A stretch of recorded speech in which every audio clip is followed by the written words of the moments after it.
नमस्कार साथियों, मैं नीतीश शर्मा आपके अपने YouTube चैनल ग्लोबल कॉन्सेप्ट पर स्वागत करता हूं।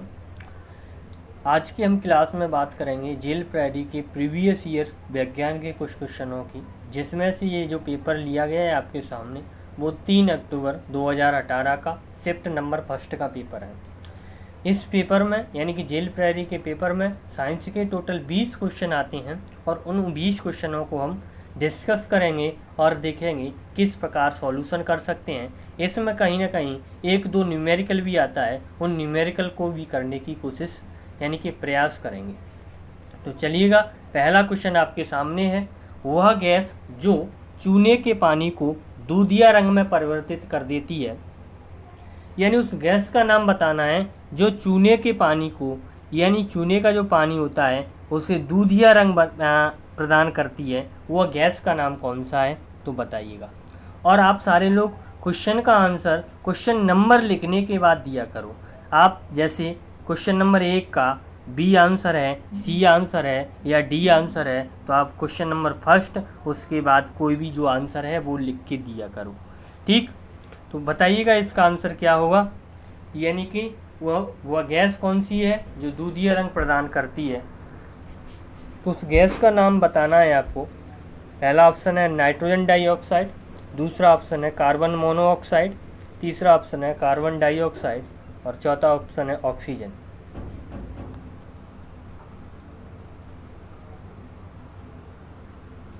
तो इसका जो राइट आंसर होगा वो होगा ऑप्शन नंबर 3 राइट आंसर, यानी कि कार्बन डाइऑक्साइड को जब चूने के पानी के साथ मिलाया जाता है तो उसका रंग मिल्की हो जाता है, यानी दूधिया हो जाता है। कैसा हो जाता है? दूधिया हो जाता है। नेक्स्ट क्वेश्चन की ओर चलते हैं। क्वेश्चन नंबर 2 ये रहा आपके सामने।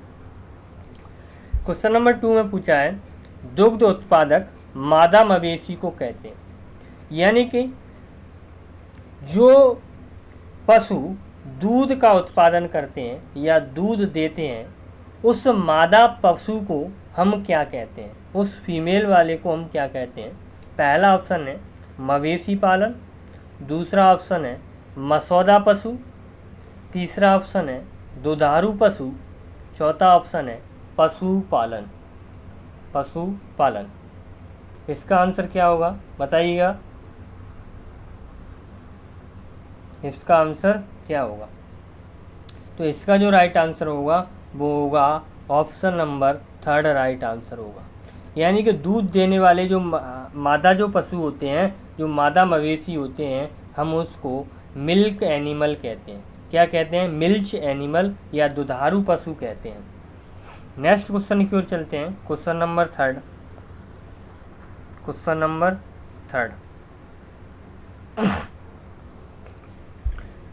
3 में पूछा है वनस्पति प्रवर्धन के बारे में निम्नलिखित विशेषताओं में से कौन सी उपयुक्त नहीं है।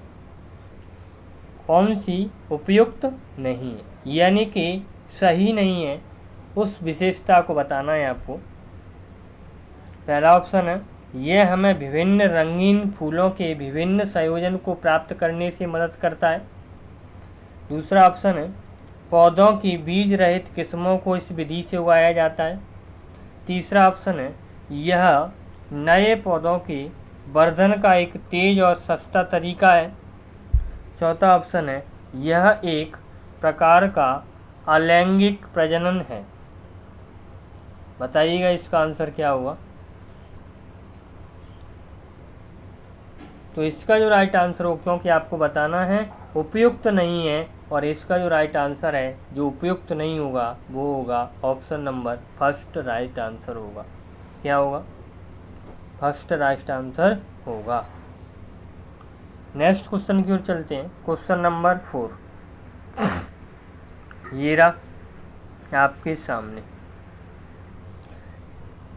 निम्नलिखित में से किस समूह का गलत जीवों द्वारा प्रतिनिधित्व किया गया है, यानी कि आपको गलत बताना है। कुछ संघ दिए गए हैं, कुछ फाइलम के नाम दिए गए हैं, उनके सामने उनके जीवों के नाम दिए गए हैं कि किस जीव को किस संघ के अंतर्गत या किस फाइलम के अंतर्गत रखा गया है। गलत वाले को आपको बताना है।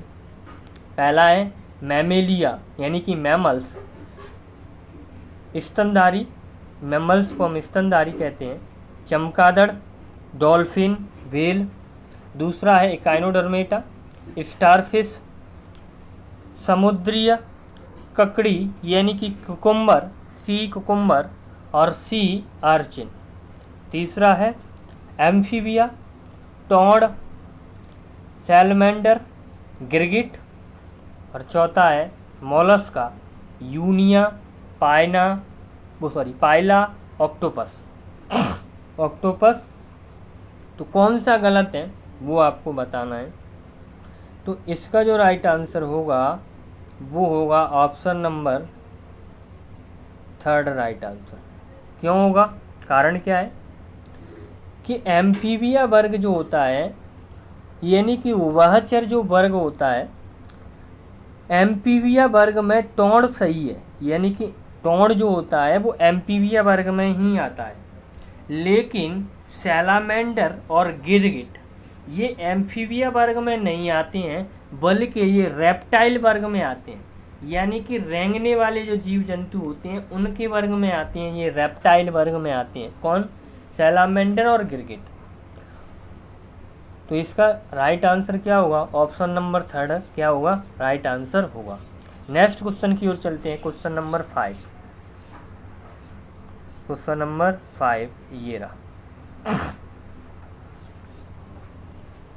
निम्नलिखित में से किस मांसपेशी में दिए गए मानदंड पाए जाते हैं? स्पैंडल आकार, बिना किसी सीमा और एकल नाभिक। आपको बताना है कि ऐसी कौन सी मांसपेशी है जिसमें पाया जाता है, क्या क्या पाया जाता है? स्पैंडल शेप्ड और बिना किसी दल एकल नाभिक, यानी कि विदाउट, उसके अंदर सीमा नहीं है और न्यूक्लियस भी नहीं है। उस मांसपेशी को हम क्या कहते हैं? पहला ऑप्शन है मसल्स ऑफ द हैंड, हाथों की पेशी। दूसरा है अनैच्छिक पेशी। तीसरा है कार्डियक पेशी यानी मसल्स। और चौथा है ऐच्छिक पेशी। तो बताइएगा इसका आंसर क्या होगा। तो इसका जो राइट आंसर है वो है option number B, involuntary muscles.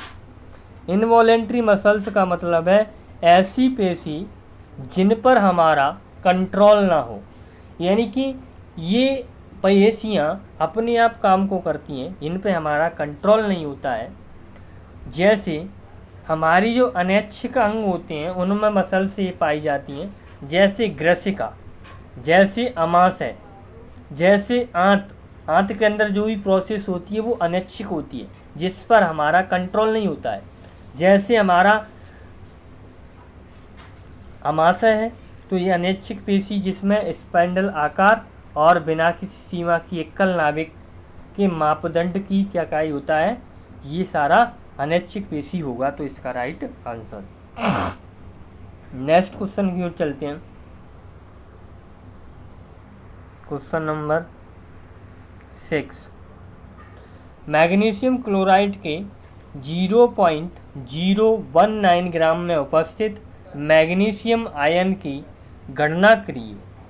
Magnesium का परमाणु द्रव्यमान 24 है। तो करिएगा इसको सॉल्व, न्यूमेरिकल है। इसका राइट आंसर क्या होगा बताइएगा इसका राइट आंसर। तो चलिएगा कैसे सॉल्व करेंगे हम इसको। कल भी एक क्वेश्चन इसी प्रकार से आया था और मैंने बताया था किसी तत्व का परमाणु द्रव्यमान 1 मोल के बराबर होता है। तो मैग्नीशियम क्लोराइड का पहले हमें निकालना पड़ेगा क्या? परमाणु द्रव्यमान। जबकि मैग्नीशियम का दिया है तो MgCl2 को हम क्या कहेंगे? मैग्नीशियम क्लोराइड कहेंगे। मैग्नीशियम का दिया हुआ है कितना? 24 प्लस क्लोरीन का जो परमाणु द्रव्यमान होता है वो होता है 35.5। जबकि क्लोरीन के कितने अणु हैं, 2 अणु हैं, तो 2 से मल्टीप्लाई कर दोगे। जब आप इसे सॉल्व करोगे तो 71 ये हो जाएगा, 24 ये हो जाएगा, टोटल ऐड करोगे तो ये 95 हो जाएगा। तो मैग्नीशियम क्लोराइड का क्या आ गया, परमाणु द्रव्यमान आ गया, आइएगा तो 95 आ गया। मैं इसको हटाता हूँ। तो 1 मोल मैग्नीशियम क्लोराइड में कितना हुआ, 95 ग्राम। अब आइएगा और 1 मोल बराबर क्या होता है, 6.022 इंटू 10⁻23। यहाँ पे क्या हो जाएगा, 95। जब आप इसे 1 ग्राम की वैल्यू निकालोगे, 1 ग्राम की वैल्यू निकालो तो ये 95 ग्राम इधर आ जाएगा, क्या बचेगा, 6.022 इंटू 10⁻23 बटे 95, 1 ग्राम की वैल्यू निकल आई। और जबकि हमसे पूछा है क्या, मैं इसको हटा दूं, 1 ग्राम की वैल्यू कैसे निकल के आई, 1 ग्राम की वैल्यू निकल के आई 6.022 इंटू 10⁻23 बटे 95, 1 ग्राम की वैल्यू निकल के आई। जबकि हमें निकालना है 0.019 का, तो यानी आप इसका मल्टीप्लाई कर दोगे किसका, 0.019। जब आप इसे सॉल्व करोगे तो आपका जो राइट आंसर होगा वो ऑप्शन नंबर सी निकल के आएगा। आप सॉल्व कर लेना, क्या निकल के आएगा, ऑप्शन नंबर सी निकल के आएगा। तो ये क्वेश्चन आपको क्लियर हुआ होगा। चलिएगा नेक्स्ट क्वेश्चन की ओर चलते हैं। Question number 7। क्वेश्चन नंबर 7 में कहा गया है मैग्नीशियम का परमाणु संख्या 12 है और द्रव्यमान संख्या 24 है। निम्न में से कौन सा इससे निर्मित हुए आयन का सही निरूपण है, तो उसकी संयोजकता क्या है। आपसे मैग्नीशियम का बैलेंस ही पूछा है, क्या पूछा है, मैग्नीशियम की संयोजकता पूछी आपसे। तो मैग्नीशियम की संयोजकता क्या होती है बताइएगा। +2 होती है, 6 होती है, 5 होती है या 3 होती है।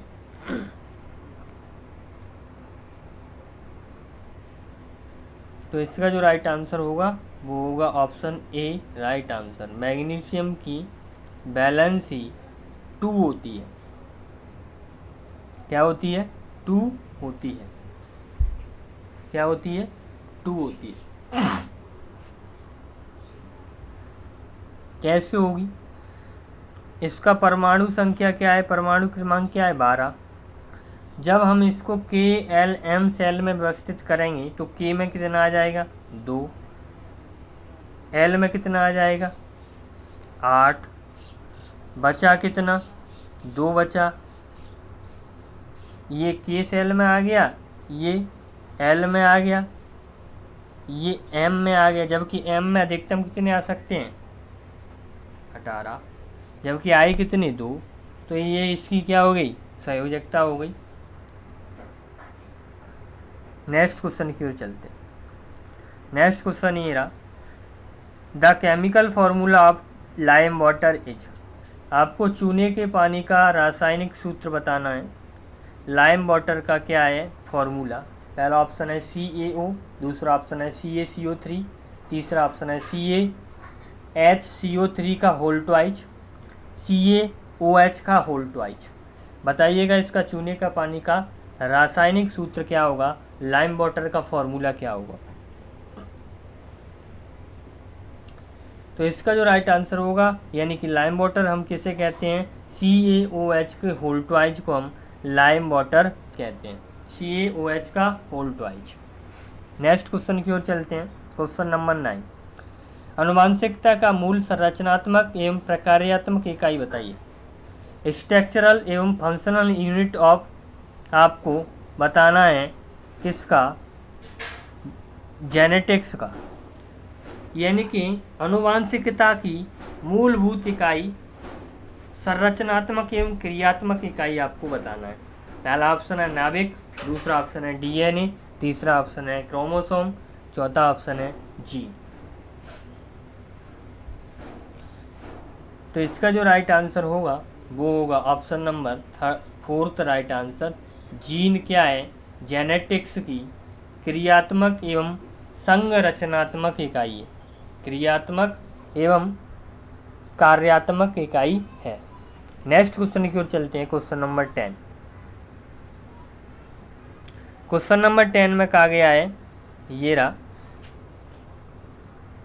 कार का स्पीडोमीटर 60 किलोमीटर प्रति घंटा दिखाता है। अब ओडोमीटर शून्य पर है। 30 मिनट के बाद ओडोमीटर का पाठ्यांक क्या होगा यदि कार समान चाल से चल रही है। बताइएगा इसका आंसर क्या होगा। कार की चाल दिया हुआ है 60 किलोमीटर प्रति घंटा। जब वो स्टार्ट हुई तो उसका शून्य था, यानी ओडोमीटर। 30 मिनट के बाद उसकी रीडिंग क्या होगी अगर कार एक समान चाल से चल रही है। पहला ऑप्शन है 30 किलोमीटर, दूसरा ऑप्शन है 90 किलोमीटर, तीसरा ऑप्शन है 120 किलोमीटर और चौथा ऑप्शन है 60 किलोमीटर। इसका जो राइट आंसर होगा वो होगा 30 किलोमीटर, क्योंकि 1 घंटे में कितनी दूरी तय कर रही है, 60, जबकि 30 मिनट आधे घंटे में तो इसका आधा ही तय करेगी। तो कितना तय करेगी, 30 किलोमीटर। नेक्स्ट क्वेश्चन की ओर चलते हैं। नेक्स्ट क्वेश्चन ये रहा,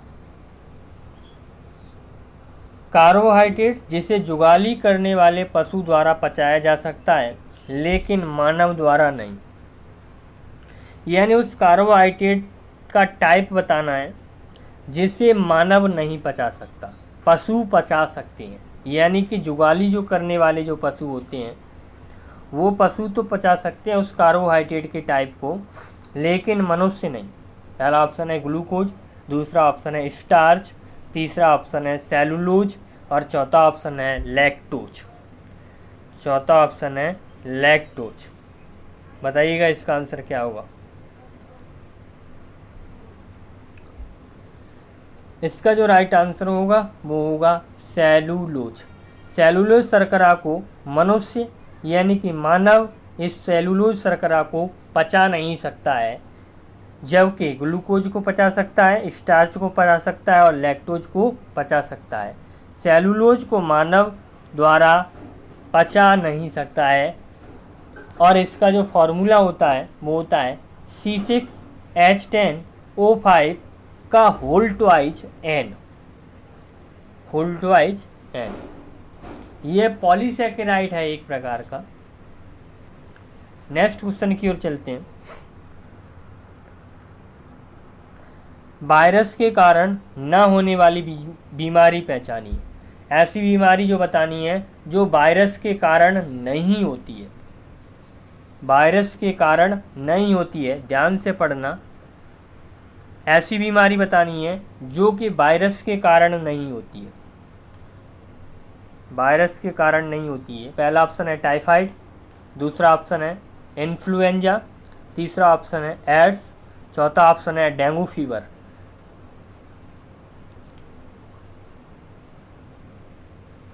बताइएगा इसका आंसर। इसका जो आंसर होगा वो होगा टाइफाइड।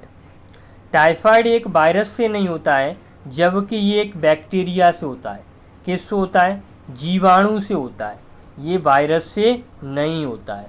और कौन से जीवाणु से होता है, तो साल्मोना बैक्टीरिया। साल्मोना बैक्टीरिया किससे, साल्मोनेला बैक्टीरिया से होता है ये।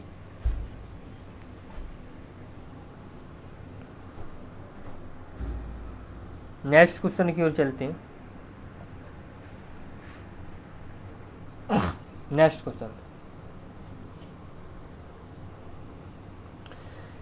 क्वेश्चन नंबर 13 है, क्या होता है जब कॉपर सल्फेट के विलयन के माध्यम से एक विद्युत धारा प्रवाहित की जाती है।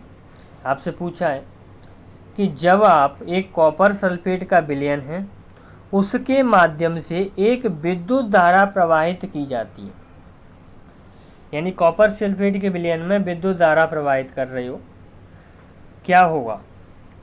पहला ऑप्शन है कॉपर सल्फेट बैटरी के ऋणात्मक टर्मिनल से जुड़ी प्लेट पर निक्षेपित हो जाता है। दूसरा ऑप्शन है कॉपर बैटरी के धनात्मक टर्मिनल पर जुड़ी प्लेट पर निक्षेपित हो जाता है।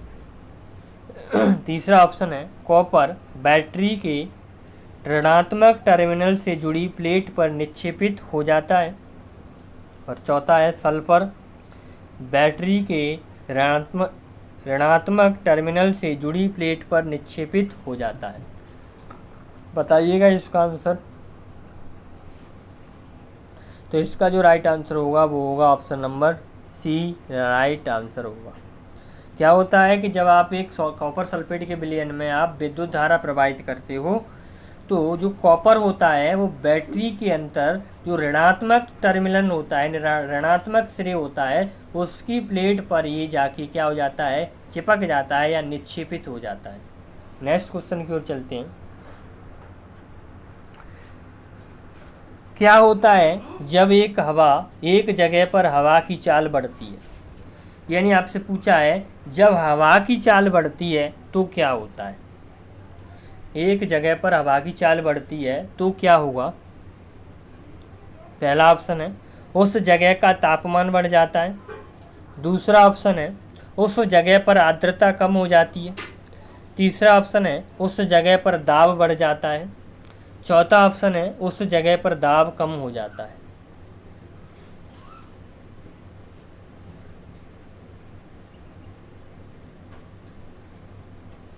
तो इसका जो राइट आंसर होगा वो होगा ऑप्शन 4, राइट आंसर होगा। क्या होता है जब एक जगह पर हवा की जो चाल बढ़ती है तो दाब क्या हो जाता है, कम हो जाता है, दाब कम हो जाता है। नेक्स्ट क्वेश्चन ये रहा आपके सामने। एक विलयन का द्रव्यमान बटे आयतन प्रतिशत क्या होगा जिसका द्रव्यमान बटे द्रव्यमान 20% है। विलयन का घनत्व 1.02 ग्राम मिलीग्राम है। पहला ऑप्शन है, ये 4 ऑप्शन दिए, न्यूमेरिकल है, आपको सॉल्व करना है।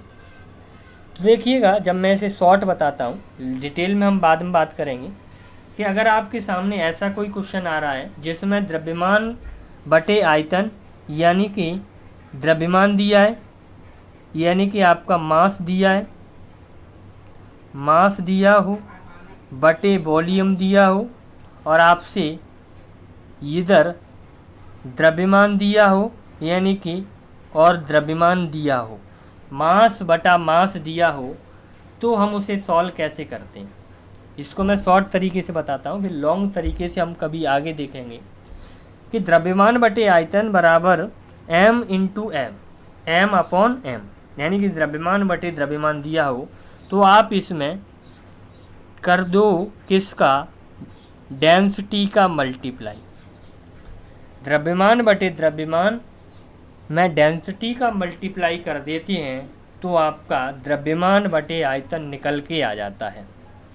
तो ये आपको फॉर्मूला याद रखना है, आप स्क्रीनशॉट ले सकते हैं इसका।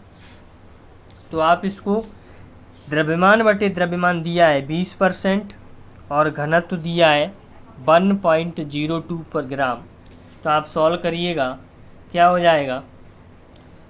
ऐसे सॉल्व करोगे आप 20 मल्टीप्लाई 1.02, जब आप इसे सॉल्व करोगे तो इसका जो राइट आंसर निकल के आएगा वो आएगा ऑप्शन ए। क्या आएगा, ऑप्शन ए निकल के आपका आंसर आएगा। ठीक, नेक्स्ट क्वेश्चन की ओर चलते हैं। नेक्स्ट क्वेश्चन ये रहा आपके सामने। नेक्स्ट क्वेश्चन में कहा गया है, दिए गए अंग्रेजी के अक्षरों H, I, B और C में कौन से अक्षर समान दर्पण प्रतिबिंब बनाते हैं। रीजनिंग का क्वेश्चन है, साइंस के इसमें दिया हुआ है, तो बताइएगा कैसे करोगे, क्या होगा।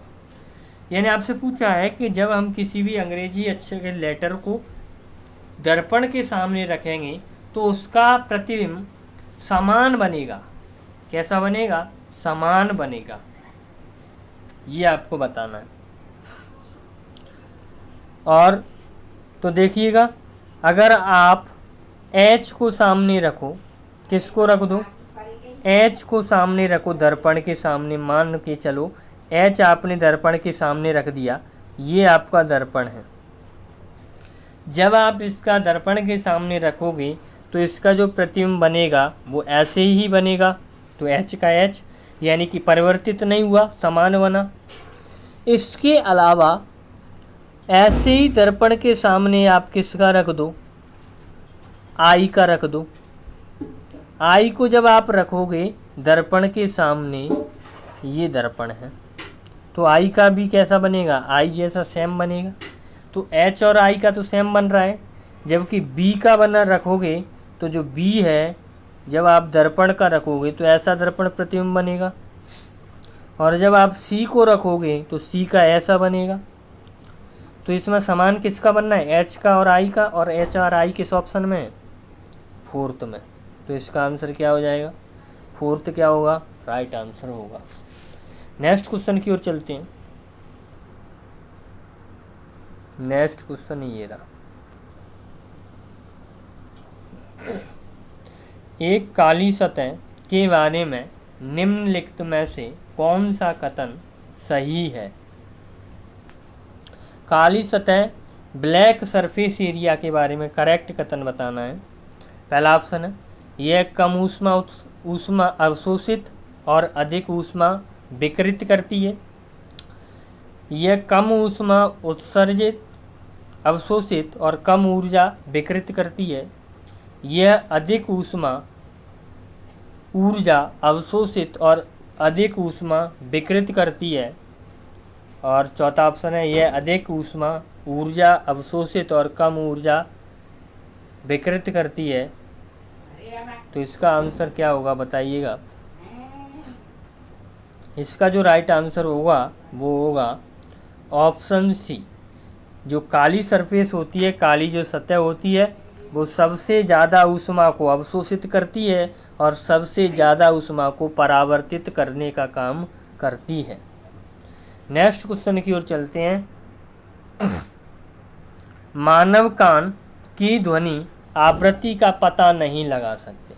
आपसे पूछा है कि मानव के कान जो हैं वो किस आवृत्ति की ध्वनि को नहीं सुन सकते, पता नहीं लगा सकते। तो क्या होगा? पहला ऑप्शन है 2000 हर्ट्ज, दूसरा ऑप्शन है 500 हर्ट्ज, तीसरा ऑप्शन है 200 हर्ट्ज, चौथा ऑप्शन है 20 हर्ट्ज से कम। 20 हर्ट्ज से कम। तो इसका आंसर क्या होगा?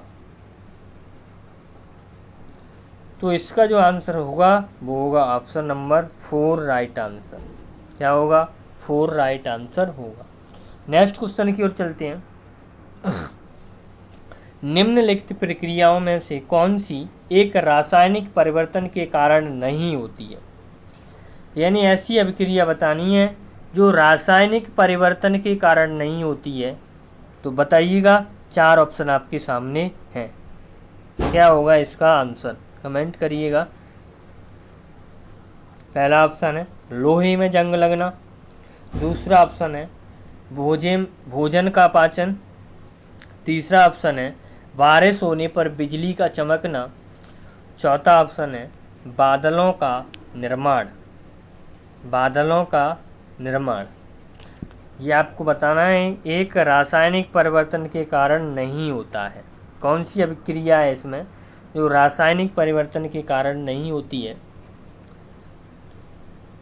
तो इसका जो राइट आंसर होगा वो होगा ऑप्शन नंबर 4 राइट आंसर। बादलों का निर्माण रासायनिक परिवर्तन के कारण नहीं होता है। रासायनिक परिवर्तन के कारण नहीं होता है।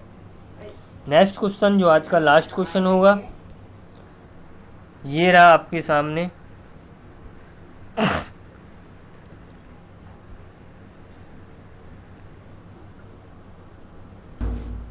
बताइएगा इसका आंसर क्या होगा।